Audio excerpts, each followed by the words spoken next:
All right, family, let's record. Let's get into it. I'm going to share my screen.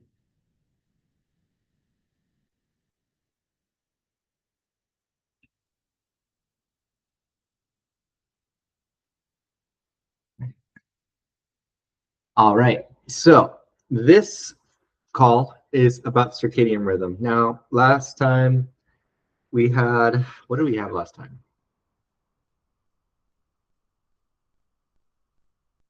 I am brain, hold on. Anyway, this one's about circadian rhythm. So I noticed that a lot of people put it in the chat. Oh, what's up, John? What's up, brother? Good morning. Morning, bro. Yeah, Sebastian, yes, it was about digestion. Perfect. Yeah, so it was about digestion. This one kind of goes hand in hand because circadian rhythm is very much so about your brain health and also your body health. So digestion kind of plays a part in some of this. So yeah, good memory, because mine is had a long week. But this one's called the optimal human. We're gonna optimize your mind, body, soul. And I made this little meme on the left, on the right side. I just came up with it. So the first one is like drink every weekend, no sleep schedule, no hunger. Then you sleep 5 hours, no sunlight, no sleep schedule. Then you go to bed on time every night. And you start to feel a little better. And then you get some sunlight and you meditate every morning. And you feel like your best fucking self. So we'll do that. Let's get into it. Let's see. So, what are circadian rhythms? So it's basically your physical and mental behaviors that follow a 24-hour cycle. Now, there's a few that we could go into, but I'll explain later. Natural processes that respond to light and dark. And we'll explain, there's a graph that I like to show you guys at the end. And basically, natural processes, we are our natural processes, we're humans, so plants, animals, whatever, that has a rhythm, that is living, sorry, has a rhythm.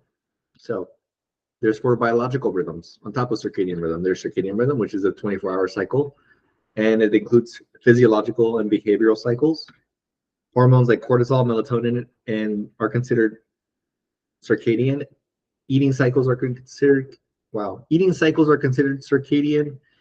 And there's also diurnal rhythms, which is a rhythm synced with the day and night, and it's slightly different, but it's basically like when humans are just more active during the day and resting at night.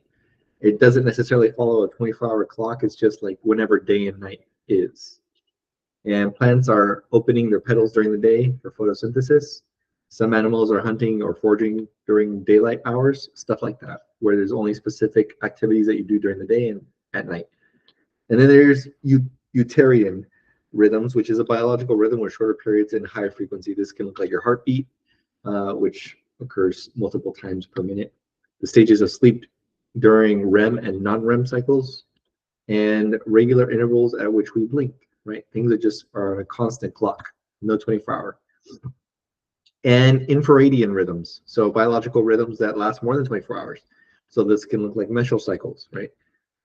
They last for days, not 24 hours. Seasonal changes in behavior with coat thickness in animals.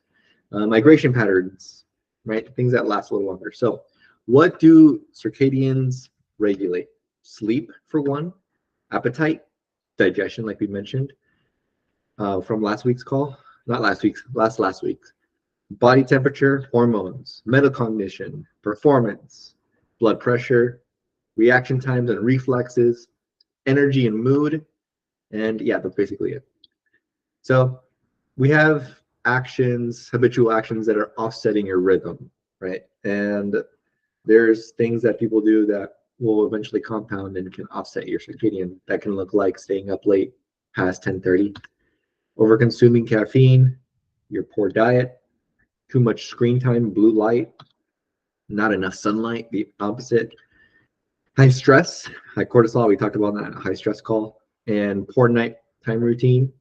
And yeah, those are like just the basic ones. Those are the heavy hitters, right? There's other small things that can typically throw off your circadian, but for the most part, that's what that looks like. Now, a lot of people, I wouldn't call them disorders, but I just wanted to make it disorders because it makes more sense. You can, and I'll give you a prompt for this, and I'll show you my prompt. So you can take a screenshot of this if it helps, or a picture. Questions to ask yourself if you have a circadian disorder. What time do you usually prefer to go to bed or get up? Is it easier for you to go to bed later and get up later? Is it, if you could sleep at your own hours, what would they be? If you could sleep your own preferred hours, would you have any trouble sleeping? Do you do shift work? And what shift do you work and prefer? What have you, sorry, it shouldn't be what have you always kept these hours. It should be like, why have you always kept these hours? Or sorry, not what. It should be, when have you always kept these hours? Since childhood, have you always woken up earlier or gone to bed later than your peers and or your family? Is there anyone in your family who prefers to go to bed really late or get up really early? And does your bedtime move around the clock in a regular fashion? So here's the prompt. Take a screenshot of this. Pro tip, if you plug all these questions and your answers into Chat GPT, you can get an answer to see if you have a sleep disorder. And you might be surprised. So I'll show you mine. This is what my chat says. So based on your answers, it sounds like you generally adhere to a regular sleep schedule, going around to bed 9:30 and waking up at 5:30, 6 a.m., which indicates a binaural preference, like we mentioned. You mentioned a preference to sleep from 11 a.m. to 7 a.m. If given the choice, this preference doesn't seem to significantly disrupt your current sleep schedule. Your history of staying up late and waking up late during childhood, especially when not in school, suggests a natural indication to inclination towards a later bedtime, which is common among adolescents during biological changes in sleep patterns during puberty. However, your ability to maintain an earlier sleep schedule as an adult indicates an adaptability. I'm not going to say the word today. Adaptability to fit your social, societal norms and responsibilities. Overall, based on the information provided, there doesn't seem to be a sleep disorder, right? So I've had sleep disorders in the past, just like during adolescence and childhood and teenage years, where I would sleep late, like 3 a.m. So, but if you have that now, or if you have something similar, or there's any of those habitual patterns that you do now that affect your sleep, plug those answers into chat and see what you get. So here's more disorders. Sleep disorders are bodies made to sleep at night. Any disruptions will cause the body's natural rhythm to negatively affect sleep. So you'll get restlessness, you get jet lag disruption in your circadian from zone changes. Mood disorders, which is a lack of exposure to sunlight, can lead to conditional depression, bipolar disorder, or seasonal depression. That's why you see people in Seattle or people or states or countries even that are very gloomy in general, and they don't get sunlight. And there's a high suicide rate, or there's just a lot of depressed people in general. There's states like that here. So sunlight is fucking huge. Shift work disorder, a person working outside of the typical workday and thus creating a change in the typical circadian, which is a graveyard shift, nurses, pilots, stuff like that, right? Where you're working through the night. So how long for disrupted circadians to go back to normal? Well, normally 3 to 4 weeks. Normally. It depends on your past. This is just super generic. But this is where it can be problematic. If you're constantly traveling, if you're switching day shift to night shift, if you have sporadic party schedule vacations, if you're a college student, where basically if you have a livelihood or a lifestyle that prevents you from going back into having a normal circadian, then it's going to be harder to stick to that 3 to 4 cycle. And that 3 to 4 cycle is if you do all the things that will heal your circadian in that 3 to 4 cycle, if that makes sense. So here's a quick scientific axis on the cortisol and stress and how your circadian affects your stress. So HPA axis stands for hypothalamic pituitary adrenal, which is basically the axis along which your stress and hormones are produced, right? Your central stress response system. So if you look on the right, your hypothalamus is somewhere in your brain. Your pituitary gland is somewhere in the brain. And we have this axis along which it produces a response, a signal to produce hormones from your adrenal glands. Your adrenals produce adrenaline, cortisol, leptin, and a bunch of other hormones. and cortisol is produced from here. Now, if your circadian is fucked, then the stress response system from where the source is, which is your hypothalamus, is going to be offset, or it's going to be hyper, or it's going to be hypo, meaning it like not responding enough, right? And because of that, cortisol is a byproduct of being exaggerated or not exaggerated, if that makes sense. So cortisol's relationship to circadian is cortisol has a particular circadian that is affected by sleep.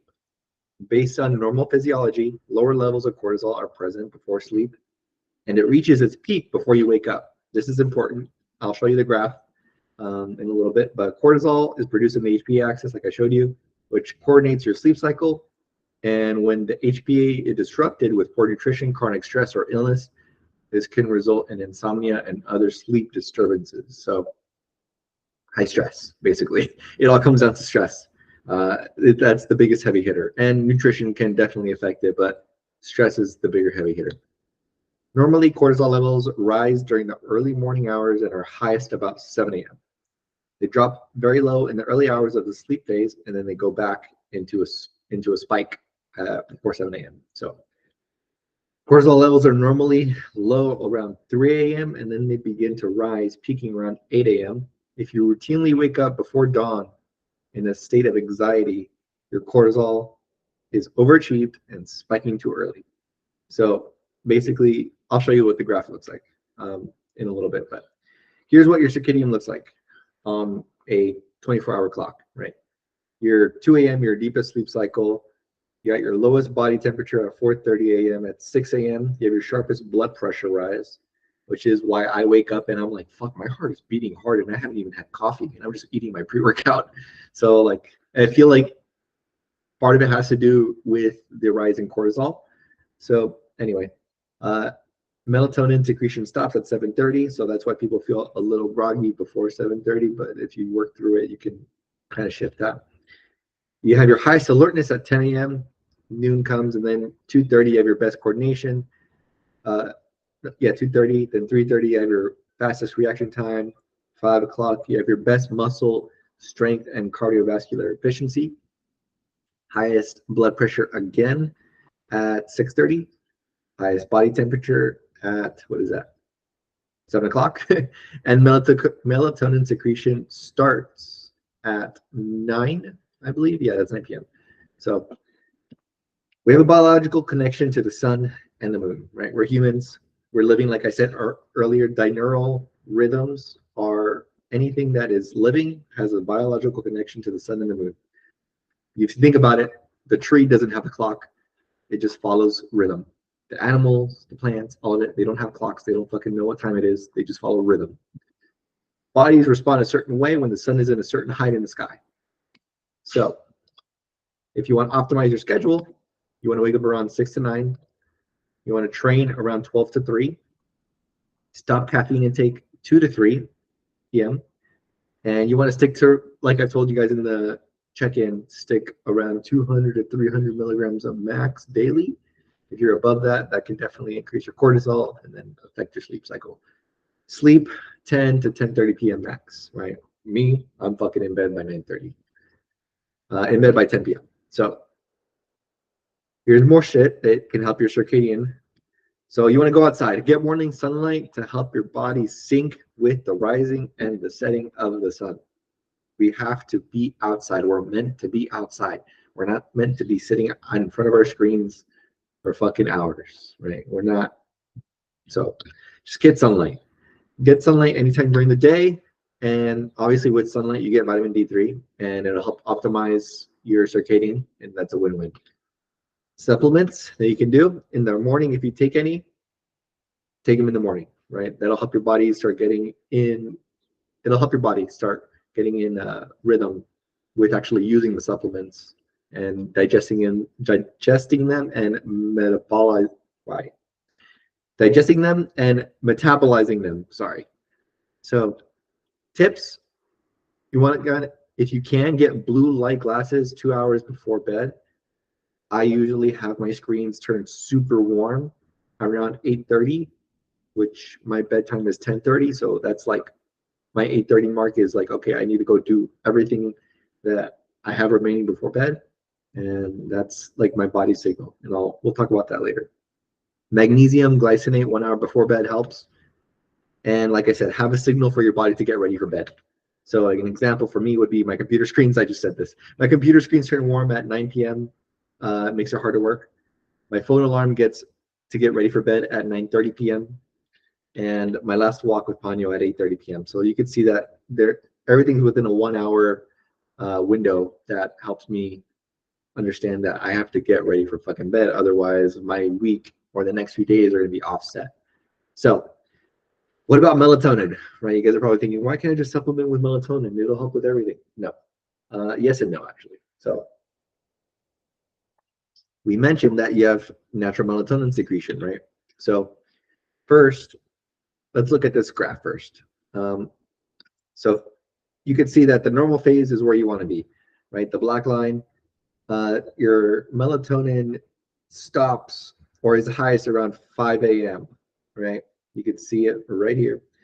And it stops secreting around 7 a.m., like we said earlier, right? Around this time. So if it's delayed, obviously it's going to be moved forward. You're going to want to sleep in. And if it's advanced, then that means you can advance just means that like you sleep early and you wake up early. And this is more like my clock because I'm up at like 5 and I'm training at no later than 6. So I hope I don't have melatonin or it's just really low levels. But anyway, this is just your biological clock and your melatonin per milligram on a natural level. So with the supplement, obviously I'm here, I like say, with any supplement, even protein, supplements are supposed to supplement an already dense diet or an already dense habit. They're not supposed to be a replacement. You do not replace melatonin supplement because you want to get more sleep. You should be focusing on getting food and focusing on getting circadian and focusing on getting sunlight and all the things that do holistic that are more sustainable than just popping a pill or popping a gummy or whatever the fuck. So foods that increase melatonin: sweet potato, almonds, oats, honey, turkey, things that you can probably Google it. There's a lot of other foods that help melatonin for sure. So supplementing with melatonin will make natural testosterone decrease. I didn't know that until I made this presentation, which is really interesting. So that makes sense. Like when you're sleeping in, because of the melatonin, or you feel groggy, you're training a little less, you feel a little more fatigued, and you just don't feel appetite, right? Everything is offset when you take melatonin. Everyone responds differently, but for me, when I take like 2 milligrams or more, my body's just like, nope, fuck off. So melatonin supplement, especially in excess, which is 0.5 to 2 milligrams, can cause daytime drowsiness and offset your natural sleep cycle. And if you notice the dosage, I noticed the supplements on the market are around 3 to 5 milligrams. So they kind of get you there. They're like, we're giving you a shit ton. And when you take the shit ton, they kind of get you like in this low key addiction phase where you're like, I used to be in this phase where I would take melatonin to sleep and I feel so groggy during the day and I wouldn't be able to sleep at night. So I'm like, all right, let me just pop more melatonin to sleep earlier. And it would just put me in a drowsier state, right? It's like this low-key addiction cycle that you go into. And by the time you know it, you're like 5 milligrams, 10 milligrams in, and it's the worst. So don't go down that route. Overusing melatonin can cause you to lose effectiveness over time because brain receptors get desensitized to it, causing insomnia. Now, this is a much more accurate description of melatonin and the overuse because initially I used to say that melatonin replaces and lowers the natural production of melatonin in your body, and that's not true. So I completely take that back if you ever heard me say that. But this is more true because it desensitizes receptors in your brain to cognition and clarity and all those things that you need to be a normal human. So, but what I said earlier, I Googled it and like did research. And I was like, it's not true. So it does not take over natural testosterone, no natural production of melatonin. So that's melatonin supplement, but there's more symptoms. You get headache, nausea, drowsiness, and that's basically it. So holistic stuff over supplements, like we mentioned. I can't get over that meme. Best for staying asleep, magnesium glycinate supplement. not magnesium citrate. You can find it in the link tree. There's a lot of good shit in there. Definitely recommend getting the pill form of glycinate, not the powder form. It tastes like shit. You don't want it. I threw it away and I couldn't return it. It's the worst. It's an essential mineral for overall brain health. And glycine, not glycinate, not magnesium glycinate, very different. It's amino acid that helps regulate your body's core temperature. So usually people sometimes wake up because they're either feeling too hot in bed, and usually if you go back to that clock, that 24-hour clock, your body's supposed to cool down at 3 a.m. So if you're feeling hot in the middle of the night, then glycine might be a good supplement for you to take. But obviously start doing all the heavy hitters first before we go into supplements, or before you start doing supplements. L-theanine, you can find this in tea, but it's an amino acid that you can take a supplement. Green tea and black tea. I'm a tea guy, so and helps enter a calm and focused state. You find it in a lot of pre-workouts actually, to kind of keep the jitters away. And best for falling asleep supplements would be melatonin. We're just going to put it in there just because that's what it's in. Valerian root, which is a natural sedative with a long history of helping insomnia and anxiety. So you can find this mostly online. I don't really find it in the stores because they don't really promote it, but it's better than melatonin. Passion flower, which is a gentle and natural sedative known to help anxiety and sleep issues. So you can take a screenshot of this if you want to have for later, or if I ever tell you that you need it. Obviously, I'm going to tell you, focus on the heavy hitters: sunlight, regulate your sleep cycle, no blue light, work on your food, and whatever else we need to like implement for your habits. So I put this last one in there, CBD. I've used CBD to fall asleep and stay asleep. It helps a shit ton. It's just CBD. You can get it in the lotion form or like the droplet form, whatever. It helps relax the body, like much more holistically than all the other supplements. But I've never taken valerian root, so I can't say that with true. I can't say that with like my highest opinion, if that makes sense, because I've never taken all the other ones. So alcohol, because I know I haven't put alcohol in the other ones like digestion and sleep, so we're putting it in here because it's gonna make some sense here. So alcohol can throw off your CR by a lot. If you think about it, you go out for a night, you get back at 11 a.m. or 12. That should be 11 p.m., not 11 a.m. So unless you're out that late, Jesus Christ. You get back at around 11 p.m. to 12 a.m., and your body has to be working through the night to get rid of the toxins and the poison from your body. Like, so we mentioned last week that if you were on the call, basically the way that your body metabolizes alcohol is it stops all metabolic processes of food and whatever else to process the alcohol, right? It's your body sees it as a toxin, as a poison, and it wants to get it out immediately. Think about when you're bitten by a snake or some shit, which you probably never have been, but when you've been bitten by something toxic, or you touched a toxic plant or something like that, your body stops everything else to get rid of that one toxicity in your body. Same thing with alcohol. So it's working through the night to get rid of it, and your body's basically in overdrive, but you're just drinking. So effects: you get fragmented sleep, which meaning you get more likely to wake up in the middle of the night. Your disruption of this circadian, and you have worsened sleep disorders if you already have one. So people with sleep apnea or insomnia, alcohol can exacerbate these conditions. And you're dehydrated, right? So drink your fucking water and Pedialyte and whatever to help you if you're going to drink. But alcohol can dehydrate you during the night. That's why you get caught now. Effects on melatonin. Alcohol can actually interfere with the production and the release of melatonin. And I didn't know this either until I made this slide. So I'm learning as I'm giving this to you, which is cool. So yeah, it can interfere with the production and release of melatonin, a hormone that regulates the sleep-wake cycles, like we talked about. Disrupted melatonin levels can further disrupt your circadian rhythm. So if you think about, you're going to be on that delayed graph where your melatonin peaks at a later time in the middle of the night, and then it comes off later in the day.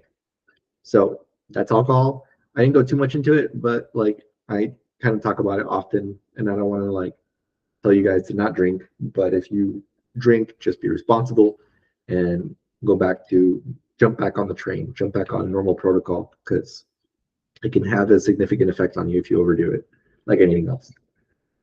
So this is the last slide. Lifestyle changes. You want to have a consistent sleep schedule, like we mentioned. Go to bed, wake up, same time every day, even on the weekends. Today was not one of those days for me. I usually wake up at 6 a.m. on the weekends. Well, about like 8 because I was just, my body needed it. But um, limit exposure to light at night. So consider your blue light filters on your devices or blue light glasses, whatever you need. But limit blue light exposure at night. Increase exposure to natural light. Get plenty of natural sunlight during the day and in the morning, especially. That's the biggest one. Avoid stimulants. So you want to avoid caffeine. I would say no later than 6 hours before bedtime. Yeah. So if that's why that optimal clock that I mentioned earlier is you want to stop caffeine 2 to 3 p.m. because if you're going to go to bed at 9 p.m. and try and be in bed by 10 p.m., the half-life of caffeine will be out of your system. There should be a point in here. Oh, David raised his hand. One second, David. I'm almost done. Establish a relaxing bedtime routine. This should be in the next point, but apparently it didn't go. So this includes like activities like reading, taking a warm bath, or practicing relaxing techniques like meditation or deep breathing exercises. That one's a good one. That meme that I put in the beginning. Deep breathing, meditation, all that shit is going to help you lower cortisol, get better sleep. Create a comfortable sleep environment. This is huge. If your bed is not comfortable, if you don't have comfortable pillows, if you don't have any of that, if you don't have a comfortable blanket, if you don't have the AC on or whatever, right? Whatever it is, your sleep is going to be shit. Like your sleep environment changes everything. Same thing with your work environment. Same thing with your environment overall. So yeah, regular exercise.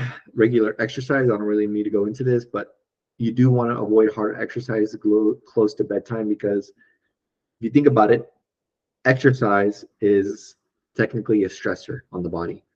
It's a controlled stressor, but it's a stressor nonetheless. You're ripping your muscles apart on a micro level, so your body sees that as a stress response, and that's why it rebuilds shit.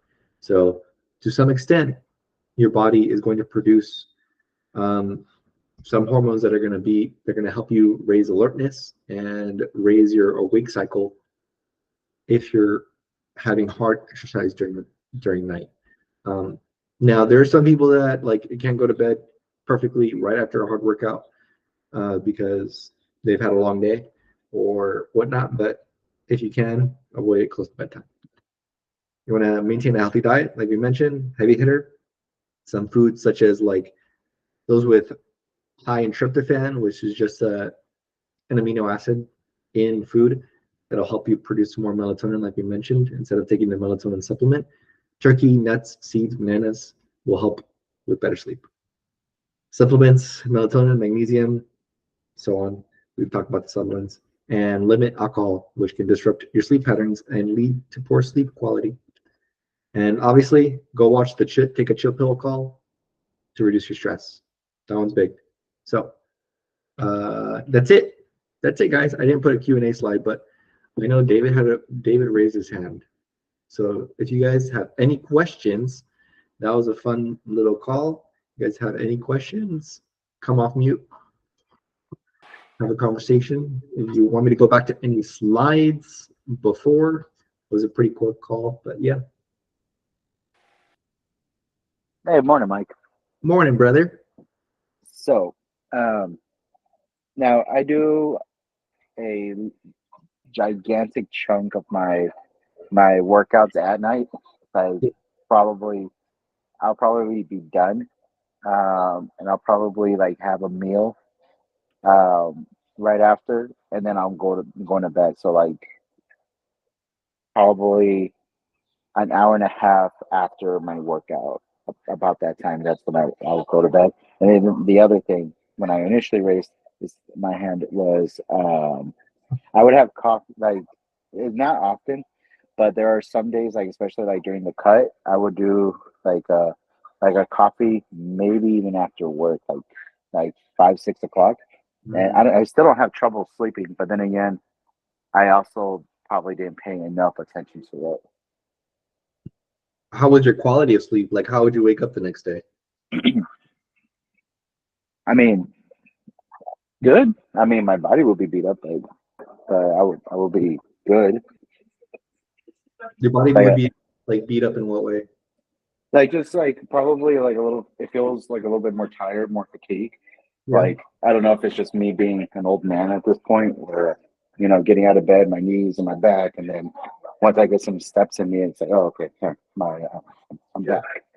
But I feel relatively like good.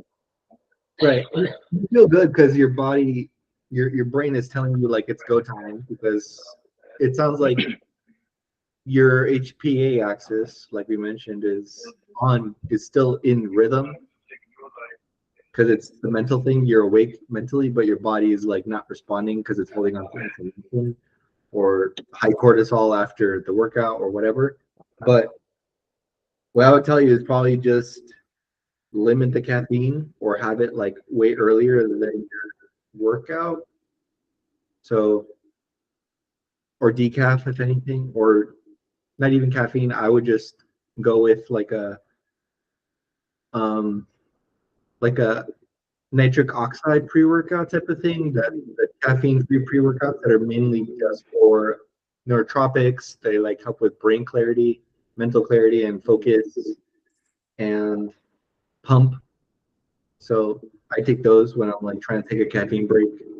If I just have too much caffeine, so I can always tell you which ones to take because there's a lot of good ones out there. But is your concern mainly with like that you're taking caffeine too late, or that what's But the I was just like, what does that say about me that I can probably have a cup of coffee like late in the afternoon and I still like fall asleep like normal, and I don't take like melatonin, and I have not been taking like magnesium at night or anything, and I still sleep fairly well. okay? So I was just kind of like, what does that say about me is it because I drink too much coffee, like my tolerance is high on it, or I don't know. I was just How, curious. how many hours of sleep are you getting? Like 7-ish, right? Yeah, like 7. Yeah, I'm Okay. always like about 7 because I'll go to sleep like around like 11 and wake up at 6. Is that? Yeah. Right? Okay. Yeah, something like that. You're probably getting a little less than 7, but usually when I say like people are going to bed at 7, or sorry, they're going to bed at 11, they're probably going to bed like actual REM starts 11:30, 12. So Mm, I always kind of subtract a little less. So that's why earlier I said like be in bed by 10 if you plan on sleeping from 10:30 to 6:30. You know what I mean? yeah. So if you Yeah, plan I on got sleeping you. from 11 to 7, be in bed by like 10:30. So that way, or even 10 even. But yeah, try and maximize that to get a little more quality sleep and see if that helps. But Okay. if what you're doing now is working for you, and obviously you could be leaving like you could run into a fatigue wall later down the road because you just started like our fat loss journey and everything, and we're starting to get into it. But sustainably over the long term, that shit gets harder. You know what I mean? You're putting a lot of stress on your body, and it's more of a compounding effect. You know what I mean? Yeah. Yeah, I hear you. It's not like, oh, I did it 2 nights out of the month or a couple months even, and my body's responding fine. It's more of like your body will take a beating over a couple months consistently and compound into like just high stress, high inflammation on the body. Gotcha. Yeah. Okay. Maybe later you can probably take a caffeine break and see if that helps. Yeah. Some days I don't drink coffee, Okay. but yeah, I just enjoy a good cup. Like I try to get it early Yeah. after like some water and some food. Nice. That helps too. That helps. All right, But yeah, cool. that's good, man. How are you feeling now? Are you still sick? A little bit. I, I'm like literally taking medicine and taking a like nasal spray, like a prescription nasal spray, Hmm. and I have no idea if it's doing anything or not. It's just taking forever. Um, because I still have like gunk in my throat and just like stuff, but I feel fine. Like I'm not getting headaches. That's good. Um, like I feel like exercising. I don't feel fatigue. So this was just like it feels like just a little break, and I just been maintaining like the lower point of my weight. Nice. So it's been good.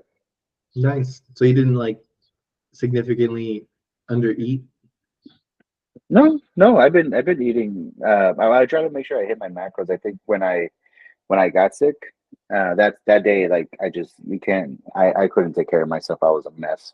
Mhm. Um, and then I dropped like 2 pounds or 3 pounds or something by the next morning. Good And shit, dude. then Nice. yeah, and then the next day, like I just started eating normal. I went to Korean barbecue actually like yesterday. No, the day before yesterday. It was awesome.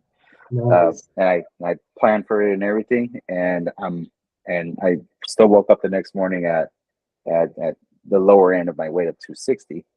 But it's mostly just protein, which is awesome. Yeah. And yeah, I feel good. I feel really really good actually. It's Nice, dude. just just nasal a little nasally, and I don't know. I don't want to take too much more of a break because I feel like I'm getting small. Yeah, I get it. Okay. That's good, dude. Oh, Sebastian.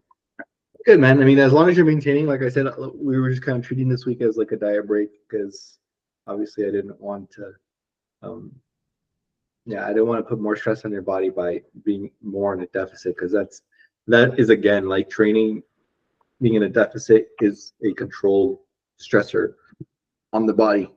So on top of it, Yeah, no, that sucks.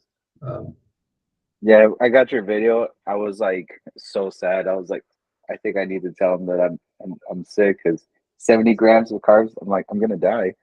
yeah, I I wouldn't was do like, it. Mike, I went to the hospital. I'm sick, man. I'm dying. Yeah, dude, I wouldn't do that to you. Yeah, I've been there where I was like almost sick during a deficit, and it's you have to like stop everything. You have to stop everything in order to focus on just staying alive. So good communication. I appreciate it. No, thank you, man. I'm good. I'm good. I'm happy Cool. with where I'm at. So I'm just ready to get back into it. Yeah, I mean we can do it. We'll do it if on a scale of 1 to 10. Where are you feeling right now? Like I'm like everywhere but like the nasaliness. Like I'm like at a 9. Like I'm good. I'm ready to run. so Um, I'm ready to run. I'm ready to jog. I'm ready to lift something heavy. Like yeah, nice. Okay. I feel good. Fuck yeah. All right. Solid. I'm proud of you, dude. We're making a lot of progress. Yeah. Glad you got something out of the call. Yeah, yeah. I didn't want to miss. Yeah. Do you have any questions, John? Other? At the moment, Okay. uh, Solid. uh, kind of a little hungover. You're what? Hungover. Oh, you're hungover? Oh, fuck. Mhm. Yeah. That's what I'm saying, bro. Like alcohol can definitely affect sleep cycles, and it's hard to recover as you get older, for sure. But Yesterday, I kind of got a little upset, and I drank too much. ah, damn. Yeah. Try and limit the drinks to kind of help you continue your habit, your routines, and not feel like complete shit. Because again, the feeling like complete shit is your body's way of like trying to metabolize the alcohol and the toxins, and it stops everything else. And that's where, like, for example, if you have a heavy meal with alcohol and you're drinking a lot of alcohol, your body will stop all the metabolization of the heavy meal, and it's going to say, we're going to prioritize the alcohol first. Let's get it out of our system.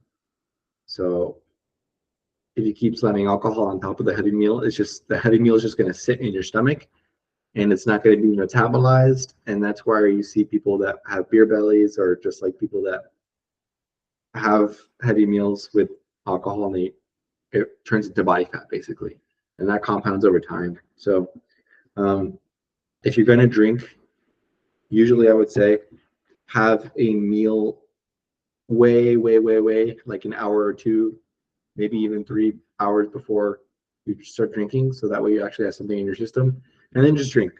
Right? Don't eat with the drinking, because it'll stop the metabolizing of the food that you have, if that makes sense. Okay. So it'll give you a little bit that, because a lot of people like to suppress the drunkenness of alcohol with more food so they can continue drinking, right? But that's the opposite of what you want to do, because again, you want to have you want to have some food in your stomach, high protein and like nutrient dense stuff, but you don't want to have like shit food, or you don't want to have a heavy meal as you're drinking, if that makes sense. All right. But yeah, dude, have a lot of electrolytes today. Just recover, have some good water, good dense protein, continue jumping on the train, and just get back into protocol. You'll be fine. All right. The body will still be here tomorrow. Yeah, exactly. So yeah, just kind of get back into things, get in the groove of things again. How's everything this week? Tough. Huh? Everything is tough. Tough? Tough. Oh, okay. Damn. I did enjoy my birthday. It was good. So, I mean, that was my high point of the week. Nice. Hell yeah, dude. I mean, you got through it during your birthday. Even better. Fuck yeah. That's huge. That's super huge.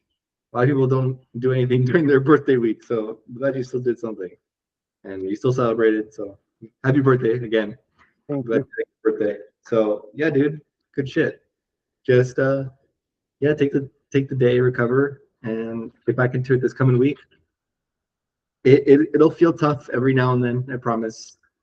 Everyone else can attest to it. Like the first month, 2 months even can take some getting used to, with training, with movement, food, habits, all that stuff.